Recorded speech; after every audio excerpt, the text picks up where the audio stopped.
Hey, I'm Christy and I'm here on the set of my newest musical, Jingle Bell Beach. And I wanted to show some of you guys some of the props and set that my amazing volunteers have created for me. So we're just gonna take a little tour of the stage here, and I'm gonna have them tell you what they did. So why don't you follow me onto the stage. As we come, you'll see we have our pier. Wonderful Jingle Bell Beach Pier. What is it called? Sugar Plum Pier. Sugar Plum Pier. And actually, you can come talk about it. Jennifer, come talk about the pier. Okay, so Nathaniel and I took the tubes that The set pieces came rolled up in, and we cut them in half. And then we attached them to some just like cardboard at the bottom so that we could staple it to the pier here. We just painted some cardboard black, and we taped down the little white top that the thing comes in. Taped it down so that we could just place that right on top. And then we drilled some holes in it and used this rope to put through to make it look like a pier. So we bought a roll of rope that looked like the candy cane, which we loved. And there we have our little pier right there. Yeah, thanks to Nathaniel and his beautiful idea of cutting the tubes in half. And I know you all are gonna buy the set pieces, so what better way to reuse those than to do that? And then when you put away your set pieces, you can put them in one of the tubes. You don't have to have a lot of them. So if you order multiple ones, you can do that. Okay, what do we have? What's next? Come on up, let's get on the stage. On the stage. Okay, so what I really, really love is my sand castles. So the first sand castle we have right here is called Sandy. Is his name Sandy? Come up, Donna. Tell us, Dawn, I called you Donna. Dawn, come up and tell us about Sandy. So this is Sandy the Snowman, and he is 3 styrofoam balls, and actually the bottom is a styrofoam dome. I'll show you underneath. So it's open with a dowel going through the middle, and we put a lot of hot glue to help keep him straight so he didn't look like he was melting.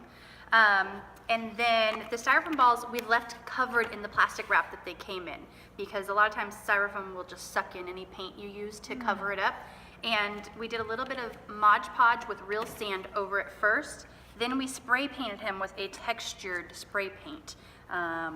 And that you can get at Hobby Lobby, Michael's, any craft store, probably even Home Depot, Lowe's, things like that. So the dowel goes all the way through the bottom into the top one. We just found these I was actually dropping my kids off to school one day and saw some branches on the sidewalk and said, perfect arms. And then we used seashells to add his face and dimensions for the buttons. I love the seashells. I love the nose, and I mean, that's such a cool touch. Man, this thing looks so cool. I don't know if you can tell. A beach snowman wouldn't be complete without a pair of sunglasses. Love that. Oh my gosh. Okay, so let's go over to another sand castle over here. Just these sand castles are the most fun ever. Look at this sand castle. How did you do it, Dawn? So this one is pretty easy. Again, we did the spray paint with the texture, and it's really nice because it does look like real sand. We used a styrofoam base. This is just 100% styrofoam.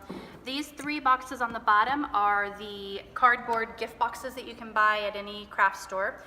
We used the actual plastic buckets that you would use to make sandcastles at the beach, and we just spray painted over them to cover them up, make them look sandy. And then these are like terracotta pots, but they're made out of cardboard. Again, got those at Hobby Lobby. And then just lots of shells, and we used little wooden dowels and some textured paper to make our flags. And that's it. I love that. Oh my gosh. Super easy. Dawn is crazy amazing with this. So this is what we're using for our kids to stand in front of when they're gonna sing a solo. They stand in front of their sandcastle. So let's see, what else can we look at? Let's go to, well, as long as we're talking to Dawn, who's just saved my butt so much, look at these signs. Dawn, take it away. So we needed directional signs because, you know, we're at the beach and we have different areas to go. And so basically found a background image just on the computer, just searched for different background images. And then I drew the different logos and chose different fonts that I thought would go with them. We put them on foam board, thick foam board, and then cut them out after we Mod Podged it on and made sure it was nice and smooth. And then just painted the edges to give it a little depth and dimension. And that was it for those. And then this is actually another one of those Cardboard tubes. Tubes from the set piece. Nathaniel, tell us about that. It's just spray painted with red spray paint and then covered in white duct tape to make it look like a candy cane. And then we just put it over our mic so that it looked as if this was the mic holder and the post for the pier. Because we have another one over here. If you look over here, we have another one. This is a freestanding tube we had already. So it was red. That kind of gave us the inspiration and covered it up. Okay, let's walk back. Let's look at something else. Why don't we, what do we want to look at now? Oh, let's look at the reindeer rumble sign. Clyde, cool. Well, this sign is this is just a tack board, so like you did, and I put a little bit of white paint over it to give it a little background so that the paint for the lettering wouldn't soak in. So then we took and we hand painted this, and actually before I did the white primer paint, I took and I wrote out so I could make sure in pencil so I could make sure it looked exactly like I wanted it to look. And then it still showed through enough that I could take and trace what I had written. And so that part was pretty simple to do. Added a few strips of board here. I used my new favorite thing. These screws are called lathe screws, and they're self-tapping. So they basically, you don't have to drill a hole ahead of time unless it's really weak wood. And so then you drill a pilot hole. And then we also found this, my wife found this reindeer thing. So you bought that. You didn't paint those. I didn't paint that They one. look cool. No. I love that. I was actually looking for real ones to come out, which you could do if you have some sitting around, little real Yeah, antlers. if you have antlers, But, yes. and then we put the little red border around it to kind of help it stand out. The electrons, who joined the rumble a little bit, had to have a separating sign, so we put that on there, put some little things into the posts here with hooks. Yeah, and you don't have to do that, but it's just because the rumble, as you know, is really basically between the snowflakes and the starfish, and we thought, well, the electrons want to be included, so we'll just add it on. So, and then this is their numbers. So we have, if you look back here, I have some hooks that these are hanging on. And so our hosts will come up, and they just, as the numbers happen during the show, they come over here, and then they slip them on the hook, and there you go. And you'll want to make sure that the holes are big enough so that it's easy for them to get on and off. The other thing that I did was the tripod stand. I wanted it to be tall so that it'd stand out and show up. So we had to take, and that was the hardest cut to do of all, was this piece up here so that it would stick out like that. Put a little bolt through here with some things, and then we also tied it off so you'd have something specific. So when you set it on stage, you know how far to pull it out, and you don't have to worry about it falling over on the kids. Cool. Awesome. Well, I love this. This is really a cool addition to the Reindeer Rumble. Just gives you something to look at so you see the scores going up and everything. Now let's just take a quick look at these palm trees. These, we already had these, so a number of you have asked for them before. How do we make these trees? We did not make these, but Aaron, just get in close and look at what they are. They're boards. There's a base there. They're super cute. Our church has had them forever, so we utilize them. And they actually became the model for even the backdrops, where you see the backdrops over there that you can purchase that have lights wrapped around them. So let's get to the box, which I love the crate. Clyde, tell us about this. It's such a cool piece. Okay, this was one of the things, you can obviously do it a lot simpler with a cardboard box, but I wanted to have something fun because it moves around stage. So one of the first things... And I kept telling him, I'm like, Clyde, just use a cardboard box. Who cares? Use a box. And then he made this, and I was like, oh, okay, no, that's better. Much better. Well, and I knew it wasn't the primary set piece, but I knew that it was fairly simple for what in my mind to do. And so I wanted to practice. I had a new tool, and I wanted to practice a little bit on something that wasn't as important. But it turned out to be really fun. So one of the things that I did get, and you'll see this in another set piece, is I got a furniture mover. And I started really with that and figured out how big to make it. So this is about 18 inches across. And so what we did is we got some 1/4-inch plywood, and actually the scorecards are made out of the same 1/4-inch plywood. I cut these side pieces first so that I could do that. And then I got really inexpensive woods. These are about $1.50 for a 10-foot pole. And so you don't have to use expensive wood to do these things because they're looking at it from a distance. And so again, the lathe screws. I got longer lathe screws to go through these, and you want to make it nice and sturdy so that it's easy. You can pick it up. It's fairly Yeah, light it's for an really adult to pick light. up, but then you leave it open in the back so that they can get to what they need to get. But They have the carrot, the scarf in the back. This is where the snowman has melted. Yes. So we don't need to see that part, but they can reach behind and get it. yeah, and teaching the kids to make sure to keep this part to the back was the biggest piece initially. So this was a lot of fun to do. I got some stencils that originally I was taking and doing some stuff by hand. I'd take and hold it up there, and then I'd paint it over, and then I'm doing a little bit of fixing and stuff. The main thing you want to do is draw a line so that you know what, keep everything on the same line. Did this one a bit, and you can see where I had a little bit went off there. I used water-soluble paint so that it was easy to fix. And then I took and I did this one, which was very complicated to get in here because you have to scratch it in there. And so I drew it by hand with, I did a stencil with pencil, and then I painted it by hand. This took me probably about an hour. Then Dawn took and used a stencil maker, and I said, I need special delivery, one on top of the other. So she made me a stencil, and I'll give pictures to Christy to put up. And so I put the stencil on here. Then I went with a roller, a touch-up roller, and I painted all this, 15 minutes.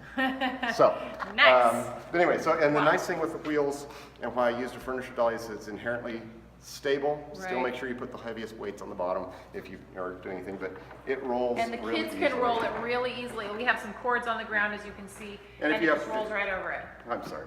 Yeah, and if you have thicker cords, you just have them put their foot back and just kind of tip a There little you bit go. towards you. But it shouldn't even. Awesome. Let's talk about the, let's talk about your stable idea. In fact, shall we roll those out? Why don't we roll them out so we can look at them? Yeah. Pull that up. You know where it goes there?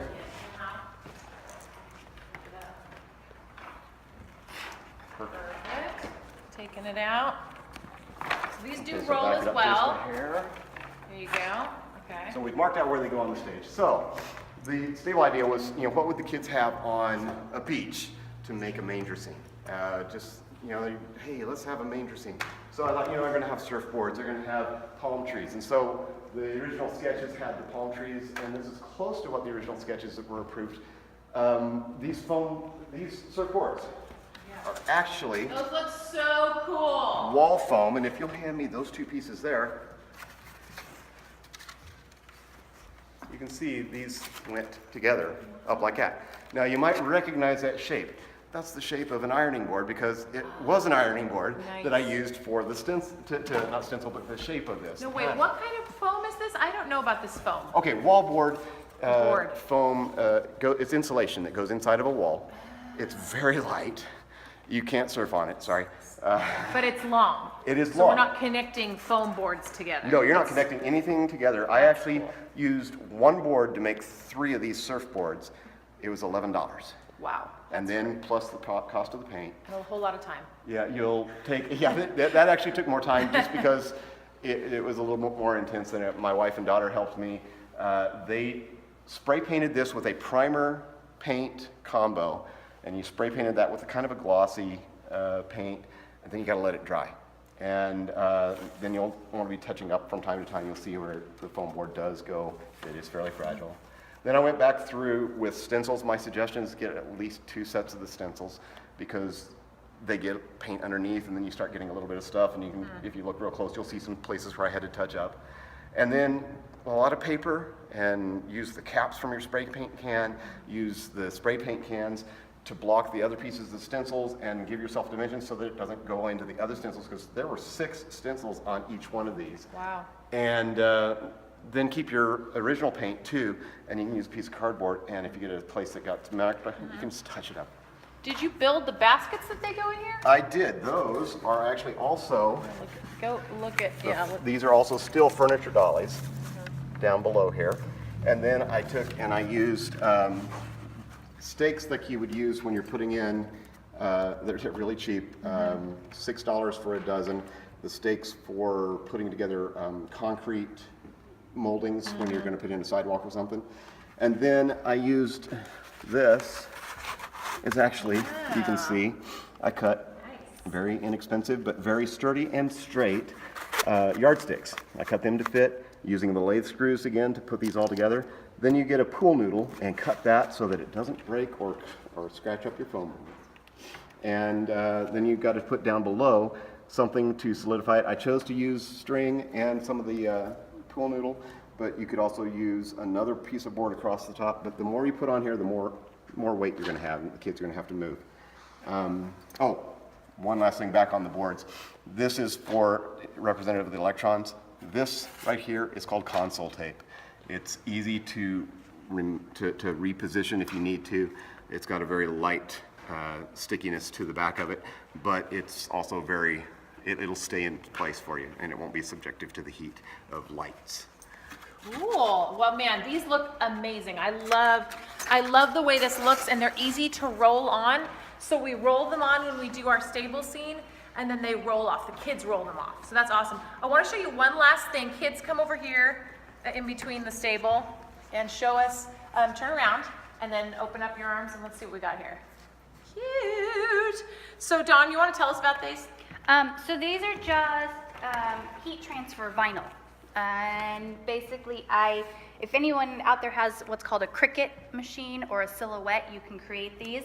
It's a machine that actually you can type in what you want. It'll cut out exactly what you want, and then from there I ironed them onto the towels. They look so cool. And that's just a fun thing to kind of add to it. I'm sure you guys can do this. I bought these online.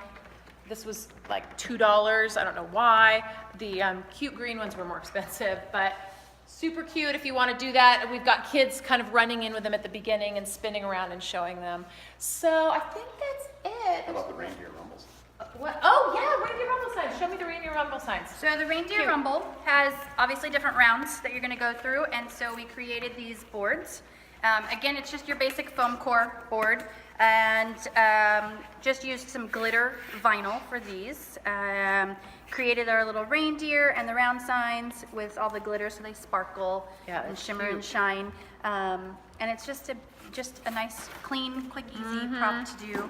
And again, I used the Cricut machine for this and cut out all these letters on the machine and then just put them right onto each one. And this isn't something that it says in the script to do. This is just one of those things that kind of you can add to it to make it fun. So every 2 songs they sing in the Rumble, I have somebody going across like da, da, da, da, da, showing the sign. It's something you give to people when they need to, when you want to give more parts to kids, right? When you want to give them, you can assign your round 1 girl, your round 2 boy, stuff like that. So even though it's, yeah, exactly like that. And we just have them walking in front as the song happens. So it's just a little fun thing to add to it, and man, I probably would have just made it in marker myself, so this actually looks much better than what I would have done. Anyways, I hope this is helpful to you. Of course, you can always contact us. Get on Christy Simpson's Epic Kids Choir Forum on Facebook and ask us questions. Post pictures of what you're doing. I know you guys are all going to be doing amazing things in 6 or so months when you do the show. Right now, it's spring for us, but we're doing Christmas. So start collecting all of your Christmassy, beachy stuff, and I can't wait to hear from you guys.